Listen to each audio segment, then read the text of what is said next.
আসসালামু আলাইকুম সবাইকে। Welcome to the beyond fitness Ramadan special podcast. তো আজকের এই পডকাস্ট যেহেতু রমাদান স্পেশাল, তো আপনারা বুঝতেই পারছেন যে আজকে আমি আপনাদের জন্য কিছু রোজার নিউট্রিশনাল সাপ্লিমেন্টেশন এবং ট্রেনিং এর কিছু টিপস আমি শেয়ার করব আপনাদের এখানে। যেটার একটা বেসিক আইডিয়া আমি দেওয়ার চেষ্টা করব যাতে আপনারা এটা প্রপার হবে। তো রমজান মাসের সবচাইতে যে ইম্পর্টেন্ট যে বিষয়টা, যে প্রতি বছরই আমি জিনিসটা সবাইকে বোঝানো কি, দেখেন রমজান মাসে আমরা আমাদের ফ্যাট লস, মাসল বিল্ডিং এটা আমাদের মেইন টার্গেট না।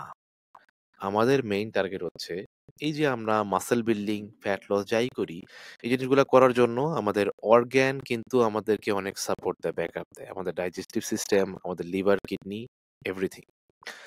এগুলাকে যদি আমাদের প্রপার ভাবে ফাংশন করাইতে হয়, তাইলে কিন্তু আমাদের এগুলা টেক কেয়ার করতে হবে। এবং বছরের দেখেন সব সময় কিন্তু আমরা কোনো না কোনো কিছু করতেই থাকি, হয়তোবা আমরা বাইরে খাই অথবা আমাদের জাঙ্ক ফুড বলেন, ইভেন আমাদের মাসল বিল্ডিং করার জন্য কিন্তু আমাদের অনেক খাবার খেতে হয়। সো এইটা কিন্তু কন্টিনিউয়াসলি আমাদের বডি কিন্তু একটা জব, একটা কাজ করতেই আছে মেশিনের মতন। এবং যদি এই একটা মাস কিন্তু আমরা সময় পাচ্ছি আমাদের পুরো সিস্টেমটাকে একটা ব্রেক, তো এই ব্রেকে আমরা মনে করি যে মাসেল মেবি হারায় যাবে, আরে রমজানে একটু ওয়েট লস করতে হবে। কিন্তু আমরা এটা চিন্তা করি না যে থাকা জরুরি। এবং আপনি কখন আপনার এই অর্গান গুলোকে ভালো রাখতে পারবেন, যখন আপনি এগুলাকে প্রপার ভাবে ডিটক্স। এখন ডিটক্সের নাম যখনই আমরা শুনি, তখনই আমরা কিন্তু কিছু ডিটক্স আমাদের মাথায় চলে আসে, ডিটক্স ড্রিঙ্কস কিংবা কিছু ডিটক্স সাপ্লিমেন্টস। আসলে ওগুলা কিন্তু ডিটক্স না। ডিটক্স মানে হচ্ছে আপনি আপনার সিস্টেমটাকে একটা টাইমে ব্রেক দিবেন ওর কাজ করা থেকে। দ্যাট মিনস ওই টাইমে, যেমন আমাদের রোজাতে আমরা কি করি, আমরা কোনো পানীয় খাই না, কোনো খাবারও খাই না। তো এইটা কিন্তু ওয়ান কাইন্ড অফ ডিটক্স, যেটা আমাদের কিডনি বলেন, লিভার বলেন, এই সব কিছুকে সার্টেন আওয়ারের জন্য কাজ করা থেকে রেস্টে দেয়, যাতে ওরা আস্তে আস্তে লেটার অন বেটার ওয়ার্ক করতে পারে। এবং রোজার প্রথম যে 10 দিন খুবই ইম্পর্টেন্ট। ওই সময় আমাদের body most of the toxicity body থেকে আউট করে দেয়। যত টক্সিন আমাদের লিভার, কিডনিতে, অর্গানে জমে, এগুলোকে আউট করে আস্তে আস্তে ফ্লাশ আউট করে। এবং এর জন্য দেখবেন যে রোজার প্রথম 4-5 দিন একটু কষ্ট হয়, দেন আস্তে আস্তে, এবং 10 দিন কিন্তু যাওয়ার পর থেকে আস্তে আস্তে কষ্টটা আর ফিলই হয় না। এবং প্রথম 10 দিন মানুষের একটু কষ্ট হয়, কারণ body most of the toxin body থেকে ফালায় দেয় ওই সময়। তো এই সময় আমাদের নিউট্রিশন প্ল্যানটাকে ওইভাবেই প্ল্যান করতে হবে যাতে আমরা প্রপার ভাবে বডিকে ডিটক্স করতে পারি। এবং এরপরে যে ধরেন প্রথম 10 দিনের পর আরের পরে 10 দিন, তারপরে 10 দিন, ওই 10 দিনগুলো আমরা প্রপার ভাবে এটাকে ম্যানেজ করে যাব, যাতে আমরা এরপর আমাদের বডিকে একটা হেলদি স্টেটে নিতে পারি। সো আমি আপনাদের আর সময় নষ্ট করব না। আমি এখন নিউট্রিশন প্ল্যান ওভারভিউ করব। এখানে স্ক্রিনে নিউট্রিশন প্ল্যানটা পপ আউট হবে, আপনারা পেপার পেন নিয়ে বসেন। Lot of work. আমি আমার কাজ শুরু করতেছি, তো আপনারা রেডি হয়ে যান। তো আমি শুরু করলাম। প্রতিটা মানুষ ডিফারেন্ট, প্রতিটা মানুষের বডির নিড ডিফারেন্ট, এর চাহিদা অনুসারে আপনারা ম্যাক্রোস ক্যালকুলেশন। তো প্রথমে আমরা আসি আমাদের ইফতারে। তো ইফতারে আমরা যেটা করব একদম ফার্স্টে, সেটা হচ্ছে আমরা আগে পানি নিব। হাইড্রেশনের জন্য পানি মিনিমাম 250 থেকে 500 ml পানি আমরা ফার্স্টে নিব। এরপর আমরা এমন কিছু ফ্রুটস রাখতে পারি যেগুলা ওয়াটারি বেশি, মানে জুসি বেশি। লাইক তরমুজ হইতে পারে, আপনার অরেঞ্জ হইতে পারে, মানে কমলা হইতে পারে, মালটা হইতে পারে, অ্যাপেল হইতে পারে। আর হাইড্রেশনের জন্য আমরা কোকোনাট ওয়াটার, লেমন ওয়াটার, এবং অবশ্যই এই কোকোনাট ওয়াটারের মধ্যে তো অলরেডি ইলেকট্রোলাইট আছেই, সোডিয়াম দেওয়াই থাকে। বাট আপনারা যদি লেমন ওয়াটার নেন, তাহলে ওটার মধ্যে অবশ্যই 1 থেকে 2 গ্রাম লবণ অ্যাড করবেন। কারণ সারাদিন রোজা রাখার কারণে আমাদের বডি থেকে সবচেয়ে বেশি যে মিনারেলসটা ডিপ্লিট হয় সেটা হচ্ছে সোডিয়াম। এর থেকে বেশি আর কোনো মিনারেলস আমাদের বডি ডিপ্লিট করে না। সো সোডিয়াম এবং পানি, এই দুটোই সব জায়গায় ডিপ্লিট হয়। তো বডিকে আগে আমাদের হাইড্রেট করতে হবে। আমাদের মাথায় রাখতে হবে যে, দেখেন আমরা সবাই কি মনে করি, আজানটা দিলেই মাথায় আসে, যারা আমরা এক্সারসাইজ করি, আমাদের মাসল বিল্ডিং এর চিন্তা, কতক্ষণে আমরা প্রোটিন খাবো, কারণ আমাদের মাসেল মাসেল মাসেল। বাট আমরা এটা মাথায় না নিই না, এটা মাথায় নিই না যে মাসল যদি হাইড্রেটেড না থাকে, ওয়েল হাইড্রেটেড না থাকে, তাহলে আপনার বডি কিন্তু অলরেডি ক্যাটাবলিক জোনে আছে। সো আপনার বডিকে আগে প্রোটিন দেওয়ার থেকে ইম্পর্টেন্ট হচ্ছে আমাদের বডিকে আগে হাইড্রেট করতে হবে। হাইড্রেশন অন পয়েন্ট হওয়ার পর আমাদের সিস্টেম, আমাদের মেটাবলিক রেট কিন্তু রিস্টার্ট নেয়, দেন আস্তে আস্তে আমাদের বডি চালু হয়। সো আগে আজান দিলে, এই যে আমি ফার্স্টে যে হাইড্রেশনের ব্যাপারগুলো বললাম, পানি, ফ্রুটস, খেজুর এটা নিবেন। এরপরে ৩০ থেকে ৪০ মিনিট ওয়েট করবেন, কারণ এই জিনিসগুলো আগে নামতে দিবেন। কারণ সারাদিন না খেয়ে থাকার কারণে কিন্তু আমাদের সিস্টেমটা একটু স্লো হয়ে থাকে। তো হুটহাট করে যদি সবকিছু খেয়ে ফেলে তখন ব্লোটেড হয়, গ্যাস হয়, দেখবেন ফাঁপড় লাগতেছে। তো ৩০ থেকে ৪৫ মিনিট পর আমরা এখন আসি খাবারে। তো এইখানে এই ফুড চয়েসে আমরা কার্বোহাইড্রেট হিসাবে রাখতে পারি ওটস, রাইস অথবা ব্রেড। রাইস অবশ্যই হোয়াইট রাইস, আমি ব্রাউন রাইস প্রেফার করি না। যদি আপনার ব্যক্তিগত চয়েস থাকে আপনি ব্রাউন রাইস নিতে পারেন। সো ওটস, রাইস অথবা ব্রেড, এবং এটার সাথে আপনারা এখানে প্রোটিন সোর্স হিসেবে ওয়ে প্রোটিন কেউ রাখতে পারেন, হোল এগ কেউ রাখতে পারেন, চিকেনও রাখতে পারেন। এখন আমি একটা জিনিস আপনাদের সাথে বলবো, যদি কেউ শুধুমাত্র প্রোটিন সোর্স হিসেবে ওয়ে প্রোটিন রাখেন, তাহলে অবশ্যই ওইটার সাথে আপনারা ১টা থেকে ২টা হোল এগ অ্যাড করবেন। কারণ হোল এগ আমাদের বডিতে ইফতার যখন আমরা করি তখন আমাদের বডিতে হেলদি ফ্যাটও দেওয়া জরুরি। কারণ জিনিসগুলো যাতে হুটহাট ডাইজেস্ট না হয়ে যায়, স্পেশালি যদি আপনি ওয়ে খান, কোনো ফ্যাট অ্যাড করবেন, লাইক বাদাম হইতে পারে, হোল এগ হইতে পারে, যাতে এটা কুইকলি আপনার বডিতে না ঢোকে। কারণ এতক্ষণ না খেয়ে থাকার পর যখন কুইকলি আপনি বডিতে কোনো কিছু দিবেন, তখনই আমাদের বডি খুব ড্রাস্টিকলি খুব বিগ ইনসুলিন স্পাইক করবে, যেটার কারণে আমাদের ঘুম আসা শুরু করে। কারণ বিগ স্পাইক মানে বিগ ড্রপ, এটা আমাদের মাথায় রাখতে হবে। সো এই জিনিসটা আমরা মাথায় রাখবো।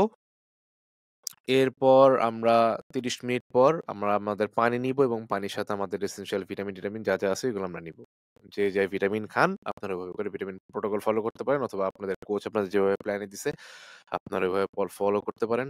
যদি আপনারা আমার 28 days Ramadan burn and build challenge follow করেন, তাহলে ওখানে আমার পুরো diet protocol, vitamin protocol, each and everything আপনাদের জন্য কাস্টমাইজ করে দেওয়া থাকবে।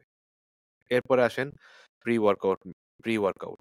এখন যারা ইফতারের পরপরই ইফতারের ১-১.৫ ঘন্টা পরেই এক্সারসাইজ করতে যাবেন, তাদের জন্য এই প্রি ওয়ার্কআউট। আবার যারা ২ টা মিল নিয়ে, ধরেন ইফতার অথবা তারাবির পর এই ডিনার করার পর জিমে যাবেন, তাদের জন্য প্রি ওয়ার্কআউট মিল এটাই হবে। মানে প্রি ওয়ার্কআউট এইটাই হবে। সরি, মিল না। তো প্রি ওয়ার্কআউটে আপনারা ব্লাক কফি, এমসিটি অয়েল, যারা মানে এটা আমি এখানে সাজেস্ট করতেছি, কারণ এমসিটি অয়েল এবং ব্ল্যাক কফি খুবই ভালো কাজ করে, ভালো এনার্জি দিবে ডিউরিং ওয়ার্কআউট। কারণ সারাদিন আমাদের না খেয়ে থাকার পর বডিতে স্ট্রেংথ আস্তে আস্তে জেনারেট করতে একটু সময় লাগে। So MCT oil and black coffee is very good combination. আপনার এমসিটি অয়েল ৫, ১০, ১৫ ml যার গোল এবং ক্যালোরি হিসাব থেকে যার গোল এবং নিড হিসাবে আপনারা এটাকে অ্যাড করতে পারেন। আর ডিউরিং ওয়ার্কআউটে ২ গ্রাম সল্ট এবং ১.৫ লিটার থেকে ২ লিটার পানি আপনারা ডিউরিং ওয়ার্কআউটে শেষ করবেন। চাইলে আপনারা কোকোনাট ওয়াটার ডিউরিং ওয়ার্কআউটে সিপ করতে পারেন, অথবা যদি কোকোনাট ওয়াটার কারো পাইতে সমস্যা হয়, তখন তারা এবং সল্ট গ্লুকোজ এবং সল্ট, কারণ কোকোনাট ওয়াটারের মধ্যে অলরেডি ইলেকট্রোলাইট সব থাকে। আর যদি আপনারা গ্লুকোজ নেন, তাহলে গ্লুকোজের সাথে অবশ্যই সল্ট অ্যাড করবেন ডিউরিং ওয়ার্কআউট। পোস্ট ওয়ার্কআউটে যারা ওয়ে প্রোটিন খান, তারা ওয়ে প্রোটিন নিতে পারেন 1 স্কুপ, এবং যারা ওয়ে প্রোটিন খাবেন না, তারা 6 এগ হোয়াইট এখানে রাখতে পারেন। প্লাস 1 সার্ভিং ফ্রুট অপশনাল, আপনাদের ইচ্ছা যে কোনো একটা সার্ভিং ফ্রুটস আপনাদের পছন্দ মতন, এটা অপশনাল, নিলে নিতে পারেন, না নিলে সমস্যা নাই। অথবা এটার সাথে আপনারা চাইলে কার্বোহাইড্রেট সোর্স হিসেবে ওটস, ক্রিম অফ রাইস হচ্ছে চালের গুঁড়া, চালের একদম পুরো পাউডার করা থাকে, ওইটাকে আপনারা ওটসের মতন করে কুক করে খাইতে পারেন। ইজি টু ডাইজেস্ট, আমার ভিডিও আছে কিভাবে ক্রিম অফ রাইস বানাইতে হয়, আপনারা চাইলে ওটা চেক করতে পারেন। অথবা আপনারা কুকড রাইস, ঘরের বানানো রাইস ওয়ের সাথে মিলাও খেয়ে ফেলাতে পারেন। ইটস আপ টু ইউ, আমি চয়েস দিয়ে দিলাম। এরপরে আসেন তার ২-২.৫ ঘন্টা ৩ ঘন্টা পর ডিনার। এটাই হচ্ছে আপনার পোস্ট ওয়ার্কআউট মিল, সলিড মিল। তো ডিনারে আমরা যেটা করতে পারি সেটা হচ্ছে বিফ, চিকেন, ফিশ ৩ টার যেকোনো একটা খাইতে পারি ফর প্রোটিন, রাইস, রুটি or potato for carbohydrate source, যেকোনো একটাকে রাখতে পারি। আবার বলতেছি, অ্যামাউন্টটা আপনাদের রিকোয়ারমেন্ট হিসেবে আপনারা বসায় নিবেন। Vegetables, green vegetables, fibrous green vegetables, যেটা আমাদের বডিকে ন্যাচারালি ডিটক্স করতে হেল্প করে। অবশ্যই ভেজিটেবলটা ওভার কুক করবেন না, কারণ ভেজিটেবলটা ওভার কুক করলে ওটার গুণগত মান নষ্ট হয়ে যায়। এবং ফ্যাট হিসাবে আপনারা এই মিলে অলিভ অয়েল অথবা নাটস অ্যাড করতে পারেন। অবশ্যই আপনারা এখানে যে ফ্যাট সোর্স দেওয়া আছে, ফ্যাট আপনারা অবশ্যই অ্যাড করবেন। তো চয়েস আমি দিয়ে দিছি আপনাদের। এখন হেলথি এখানে কিছু অপশন আছে, যেমন অল্টারনেটিভ কার্ব হিসাবে আপনারা কেউ পটেটো অথবা কিনওয়া অথবা রেগুলার পটেটো ইউজ করতে পারেন। হেলথি ফ্যাট হিসাবে কেউ যদি অ্যাভোকাডো ম্যানেজ করতে পারেন, আমি অপশন দিয়ে দিছি। কারণ এই ভিডিওটা সবার জন্য। যারা দেশের বাইরে আছেন তারা তো অ্যাভোকাডো ইজিলি পাইতে পারে না। যারা আমরা দেশে থাকি তাদের জন্য অ্যাভোকাডো খুবই কঠিন। আমরা এটা না দেখি। যারা দেশের বাইরে থাকেন তারা এটা দেখতে পারে। এরপর আমরা কেউ যদি ঘুমায়ে যান তাহলে ঘুমায়ে যেতে পারেন, অথবা কারো যদি জাগনা থাকেন ইন বিটুইন রাত্রে, ক্ষুধা লাগলে একটা শেক রাখতে পারেন। আমি ওইটা এখানে ইনক্লুড করি নাই। আর যারা ঘুমান তারা অবশ্যই ঘুমায়ে যাবেন। বাট মেক সিওর এই ডিনার করার ২০ মিনিট পর ১৫-২০ মিনিট পর ঠিক মতন পানি খেয়ে তারপর ঘুমায়েন। চেষ্টা করবেন যতটুকু সম্ভব জায়গা থাকার, আর জায়গা থাকলে অবশ্যই পানি খাবেন। তো সেহরি। সেহরিতে আমরা যেটা করতে পারি, হোল এগস প্রোটিন সোর্স হিসাবে হোল এগস, বিফ, চিকেন।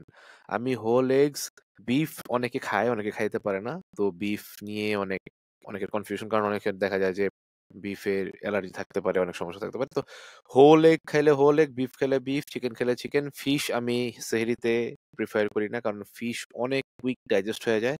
সেহরিতে আমাদের এমন কিছু দেওয়া লাগবে যেটা সাস্টেইন করতে পারি আমরা লঙ্গার। তো এইখানে হোল এগ, বিফ, চিকেন। তো যারা হোল এগ নিচ্ছেন তারা তো হোল এগ থেকে ফ্যাট পেয়ে যাচ্ছেন, তারা আর এই নাটস বা পিনাট বাটার তাদের নেওয়ার দরকার নেই। তারা ওটস অথবা রাইস এবং ইয়োগার্ট অবশ্যই রাখবেন। ইয়োগার্ট আমাদের ডাইজেশনে হেল্প করবে এবং পেট ঠান্ডা রাখতে আমাদের হেল্প করবে সারাদিন থ্রু আউট দ্য ডে। এবং এটার ১৫ মিনিট পর আমরা আমাদের ভিটামিন প্রোটোকলস আবার নিয়ে সেহরি ডান করে দিব। অবশ্যই চেষ্টা করবেন ৪ থেকে ৫ লিটার পানি ডেইলি নেওয়ার। ট্রাই করতে হবে, কারণ হাইড্রেশন অনেক ইম্পর্টেন্ট, কারণ গরমের সময় চলে আসতেছে। তো এইটা ছিল আমার রমজানের বেসিক গাইডলাইন আপনাদের জন্য। এখন আসেন ট্রেনিং। ট্রেনিং আপনারা পুশ পুল লেগস করতে পারেন। পুশ পুল লেগ সপ্তাহে ৩ দিন। চাইলে পুশ পুল লেগস টানা করার পর একদিন ব্রেক নিতে পারেন। আবার অনেকে পুশ পুল করার পর একদিন ব্রেক নিয়ে তারপর লেগস করতে পারেন। এটা ইটস আপ টু ইউ, আপনাদের সুবিধার জন্য। আপনাদের সুবিধা মতন আপনারা এটাকে সেট করবেন। এবং যারা আমি মনে করি পুশ পুল লেগসটা বেটার হয়, কারণ রোজাতে আমি সবাইকে ৪ থেকে ৫ দিনের বেশি জিমে এক্সারসাইজ করার সাজেশন দেই না। কারণ ওয়াক করেন, দৌড়াদৌড়ি করার দরকার নেই, cross trainer, cycling, anything, just walk করেন, মুভমেন্ট করেন, দেখবেন অনেক বেটার ফিল করবেন, বডি অনেক রিল্যাক্স ফিল করবে। তো এটা ছিল আমার একটা বেসিক গাইডলাইন আপনাদের জন্য। আশা করি এই গাইডলাইনটা আপনাদের কাজে লাগবে। আমি ট্রাই করব এই পিডিএফটার লিঙ্কটা দিয়ে দেওয়ার জন্য, যাতে আপনারা এটা চাইলে ডাউনলোড করতে পারেন।